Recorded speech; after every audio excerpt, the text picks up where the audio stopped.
Assalamualaikum warahmatullahi wabarakatuh. Selamat pagi anak-anakku kelas 7 SMP Negeri 6 Blitar yang tersayang. Bagaimana kabarnya hari ini? Sehat kan? Saya Bu Endri Kanjarwati dan Bu Ambarita akan menyampaikan materi prakarya bab 1. Ini lanjutan dari materi sebelumnya ya. Sebelumnya kalian berdoa dulu.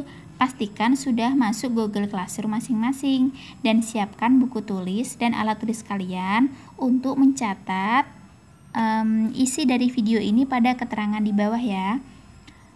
Pada kesempatan kali ini, saya, Bu Anjar dan Bu Ambarita akan menyampaikan materi tentang pengolahan bahan serat. Pengolahan bahan serat itu nanti terbagi menjadi 4 bagian. Yang pertama, pemintalan benang. Dari proses pemintalan serat akan dilanjutkan pengolahan kapas menjadi benang yang disebut pemintalan. Yang kedua, ada penggulungan benang. Benang yang sudah dipintal akan digulung menggunakan alat penggulung benang. Yang ketiga, ada pencelupan warna. Benang diproses dengan pencelupan untuk memperoleh warna yang kuat. Selanjutnya, benang dikeringkan. Yang keempat, penenunan benang menjadi kain. Setelah kering, benang dapat ditindaklanjuti dengan proses penenunan menjadi kain. Nah, berikutnya ada proses produksi kerajinan bahan serat. Terbagi menjadi 3. Yang pertama, teknik-teknik dasar keterampilan kerajinan tekstil dapat digunakan untuk memperoleh kerajinan ikat celup, mekram, dan tapestri sebagai berikut anak-anak. Yang pertama yaitu menenun. Teknik menenun dapat digunakan untuk pembuatan produk kerajinan tapestri. Yang kedua, menjahit. Kalian tahu kan menjahit? Yaitu pekerjaan menyambung kain dan bahan-bahan lain yang bisa dilewati jarum jahit dan benang. Yang ketiga, mengikat. Teknik menyatukan 2 benang atau lebih membentuk ikatan yang diinginkan. Berikutnya, ada produk dan proses kerajinan bahan serat.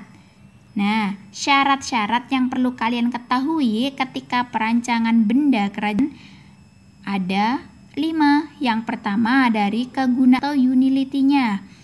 Benda kerajinan harus mengutamakan nilai praktis, dapat digunakan sesuai dengan fungsi dan kebutuhannya.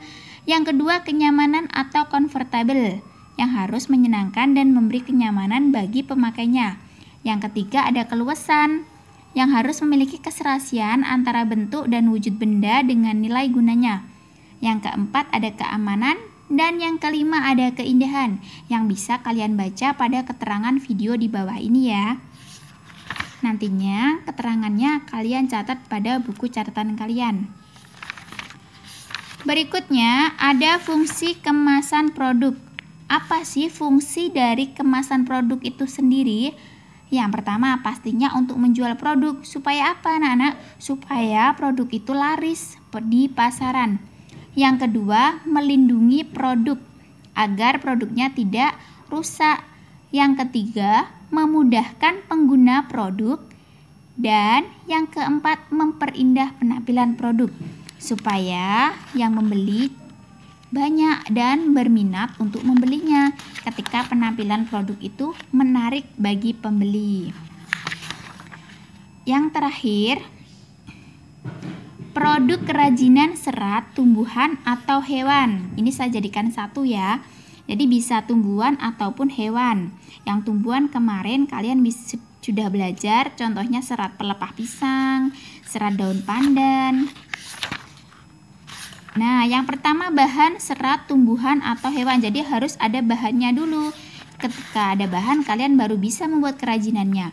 Yang kedua, ada alat produksi serat tumbuhan atau hewannya. Yang ketiga, ada produk kerajinan dari serat tumbuhan. Jadi hasil yang diperoleh dari proses pengolahan bahan serat itu sendiri. Nah, demikianlah penjelasan kami hari ini. Wassalamualaikum.